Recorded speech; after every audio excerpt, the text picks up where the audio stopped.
السلام علیکم ورحمۃ اللہ وبرکاتہ۔ ان الحمد للہ نحمدہ ونصلی علی رسولہ الکریم اما بعد۔ محترم بھائیوں، آج کے درس میں آپ سے ایک ایسے عمل کے بارے میں بات کروں گا جو اللہ تعالیٰ کا تقرب حاصل کرنے کا سب سے بڑا ذریعہ ہے، اور اس میں آنکھوں کی ٹھنڈک اور دل کا سکون ہے۔ اور کوئی مسلمان جب دنیا کی پریشانیوں اور اس کے غموں سے نڈھال ہو کر اس عمل کے لیے اللہ تعالیٰ کے سامنے کھڑا ہو جائے تو پریشانیوں اور غموں کا بوجھ ہلکا ہو جاتا ہے اور اسے حقیقی اطمینان نصیب ہوتا ہے، اور اس کی اہمیت اتنی زیادہ ہے کہ اسے دین کا ستون قرار دیا گیا ہے۔ وہ عمل ہے نماز، جسے اللہ تعالیٰ نے ہر مکلف مسلمان پر فرض کیا ہے، اور اس کی اہمیت اور عظمت کا اندازہ اس بات سے لگایا جا سکتا ہے کہ باقی فرض اعمال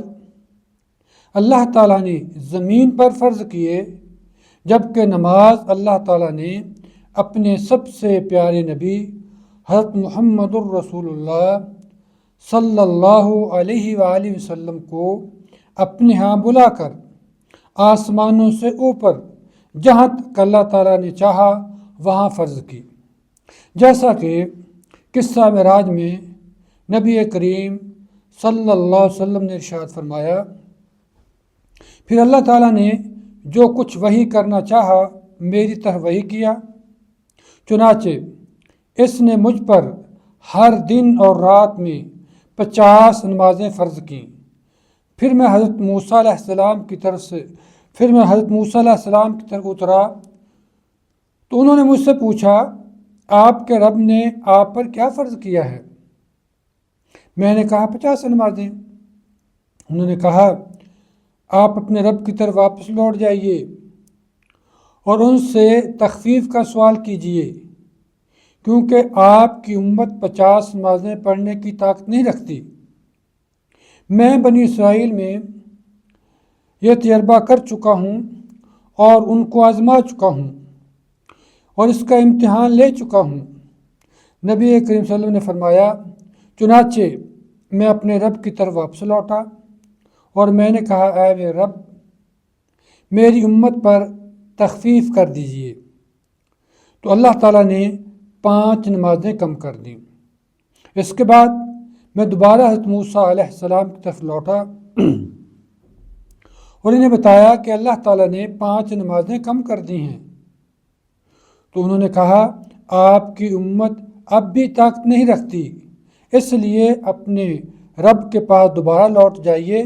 اور ان سے تخفیف کی التجا کیجیے۔ نبی کریم صلی اللہ علیہ وسلم نے فرمایا، چنانچہ میں اپنے رب تبارک و تعالیٰ اور موسیٰ علیہ السلام کے درمیان بار بار آتا جاتا رہا، یہاں تک کہ اللہ تعالیٰ نے ارشاد فرمایا، اے محمد، یہ دن اور رات میں 5 نمازیں ہیں اور ہر نماز کے لیے 10 نمازوں کا ثواب ہے، یوں اجر کے لحاظ سے یہ 50 ہیں۔ اللہ تعالیٰ نے نماز کی اہمیت کو قرآن مجید کے اندر مختلف طریقوں سے بیان کیا ہے۔ کہیں فرمایا، وَأَقِيمُوا الصَّلَاةَ وَآتُوا الزَّكَاةَ وَارْكَعُوا مَعَ الرَّاكِعِينَ، نماز کو قائم کرو اور زکوٰۃ دیتے رہو اور رکوع کرنے والوں کے ساتھ رکوع کیا کرو۔ اور کہیں اللہ تعالیٰ نے نمازوں کی حفاظت کرنے کا حکم دیا، فرمایا، حافظوا علی الصلوات والصلاۃ الوسطیٰ وقوموا للہ قانتین، اپنی سب نمازوں کی حفاظت کرو، خاص طور پر درمیانی نماز کی، اور اللہ کے حضور ادب سے کھڑے ہوا کرو۔ اور کہیں اللہ تعالیٰ نے نماز کو ایمان کہا ہے۔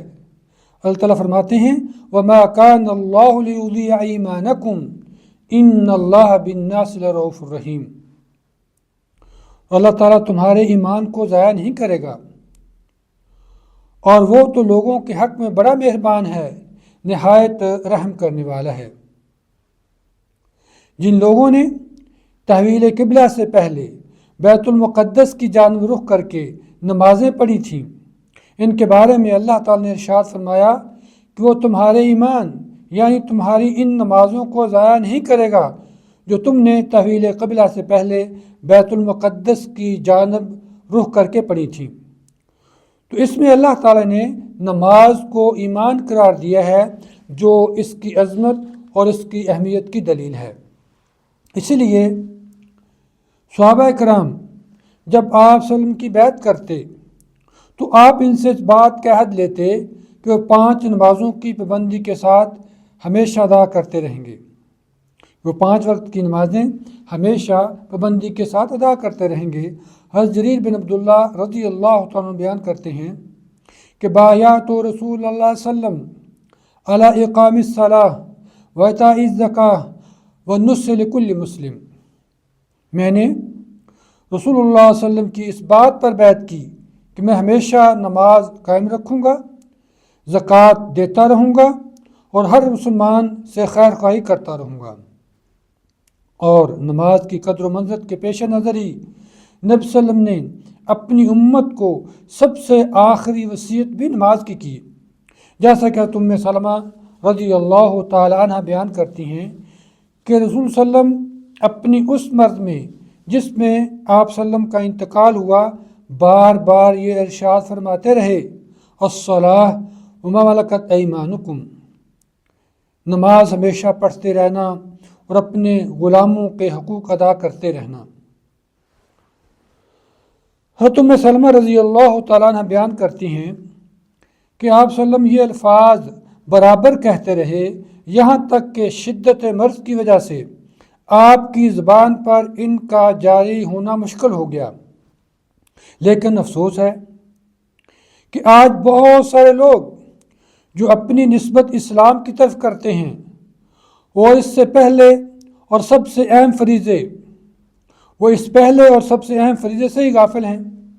نہ خود اس کی پرواہ کرتے ہیں اور نہ اپنی اولاد کو اس کے پابند بناتے ہیں۔ حالانکہ رسول اللہ نے 10 سال کے بچے کو اگر وہ نماز نہ پڑھے تو سزا دینے کا حکم دیا ہے۔ رسول اللہ صلی اللہ علیہ وسلم کا ارشاد ہے، مروا اولادکم بالصلاۃ وہم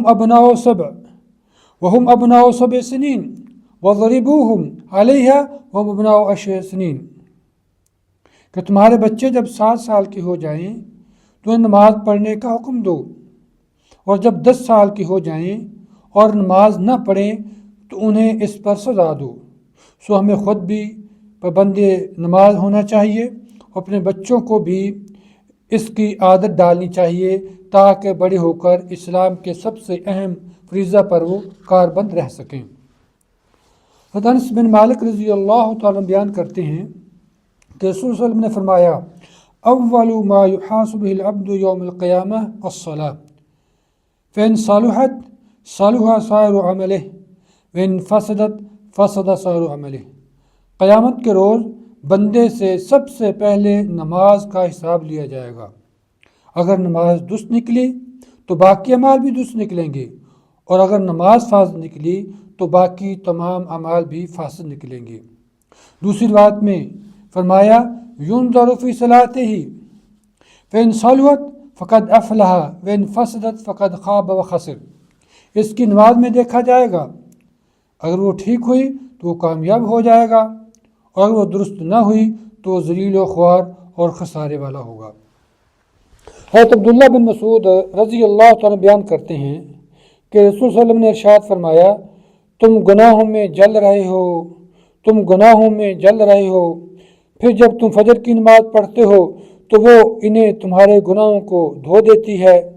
پھر تم گناہوں میں جل رہے ہو،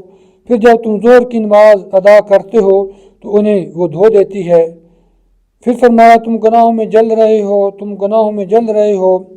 جب تم عصر کی نماز ادا کرتے ہو تو ان کو دھو دیتی ہے، پھر فرمایا تم گناہوں میں جل رہے ہو، جب تم مغرب کی نماز ادا کرتے ہو تو انہیں دھو دیتی ہے، پھر فرمایا تم گناہوں میں جل رہے ہو،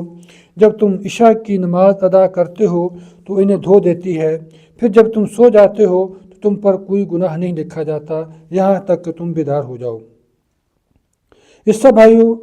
نماز گناہوں کی آگ کو بجھاتی ہے۔ انس بن مالک رضی اللہ تعالیٰ عنہ بیان کرتے ہیں کہ رسول اللہ صلی اللہ علیہ وسلم نے ارشاد فرمایا، ان للہ ملکن ینادی عند کل صلاۃ یا بنی آدم قوموا الی نیرانکم التی اوقدتموہا فاطفئوہا۔ بے شک اللہ تعالیٰ نے ایک فرشتہ مقرر کر رکھا ہے جو ہر نماز کے وقت پکار کر کہتا ہے، اے بنو آدم کھڑے ہو جاؤ اور اپنی اس آگ کو بجھا دو جو تم نے اپنے گناہوں کے ذریعے جلائی ہے۔ انس بن مالک رضی اللہ عنہ بیان کرتے ہیں کہ نبی اکرم صلی اللہ علیہ وسلم کے پاس میں بیٹھا ہوا تھا، ایک آدمی آیا اور کہنے لگا، اے اللہ کے رسول، میں نے ایک ایسے گناہ کا ارتکاب کر لیا ہے جس پر حد واجب ہوتی ہے۔ لہٰذا آپ صلی اللہ علیہ وسلم نے فرمایا، لہٰذا وہ کہنے لگا کہ آپ مجھ پر وہ حد نافذ کر دیجئے۔ تو آپ صلی اللہ علیہ وسلم نے اس سے پوچھ گچھ نہ کی، وہ آپ کے پاس بیٹھا رہا کہ کون سا گناہ کیا ہے، کیسے کیا ہے۔ اس کے بعد نماز کا وقت ہو گیا تو نبی صلی اللہ علیہ وسلم نماز ادا کرنے کے لیے چلے گئے، تو یہ شخص بھی آپ صلی اللہ علیہ وسلم کے ساتھ نماز ادا کرنے کے لیے چلا گیا۔ جب آپ صلی اللہ علیہ وسلم دوبارہ نماز پڑھ کے واپس آئے تو پھر یہ شخص آتا ہے اور یہی بات دوبارہ دہراتا ہے کہ مجھ سے گناہ ہو گیا ہے، ایسا گناہ ہے جس پہ حد لاگو ہوتی ہے، آپ میرے اوپر حد نافذ کر دیں۔ تو آپ صلی اللہ علیہ وسلم نے فرمایا، الیس قد صلیت معنا، کیا تم نے ہمارے ساتھ نماز نہیں پڑھی؟ اس نے کہا جی میں نے پڑھی ہے۔ تو آپ نے فرمایا، فإن اللہ قد غفر لک ذنبک، جاؤ اللہ تعالیٰ نے تمہارا گناہ معاف کر دیا ہے۔ اس سے بھائیو، نماز آنکھوں کی ٹھنڈک اور دل کا سکون ہے۔ انس بن مالک رضی اللہ عنہ بیان کرتے ہیں کہ آپ نے فرمایا، حبب الی من دنیاکم النساء والطیب، مجھے دنیا کی دو چیزیں محبوب ہیں، عورتیں اور خوشبو، وجعلت قرۃ عینی فی الصلاۃ، اور میری آنکھوں کی ٹھنڈک نماز میں رکھی گئی ہے۔ اور آپ صلی اللہ علیہ وسلم نے اقامت نماز کے لیے حضرت بلال کو حکم دیتے ہوئے فرمایا، یا بلال اقم الصلاۃ رحنا بہا، اے بلال نماز کی اقامت کہو، اس کے ذریعے ہمیں راحت پہنچاؤ۔ اللہ تعالیٰ سے دعا ہے اللہ رب العزت ہمیں نماز کی پابندی اور اس کی حفاظت کرنے والوں میں سے بنائے اور ان خوش نصیبوں میں سے کرے جو 5 وقت کی نماز باجماعت اور تکبیر اولیٰ کے ساتھ ادا کرتے ہیں۔ السلام علیکم ورحمۃ اللہ وبرکاتہ۔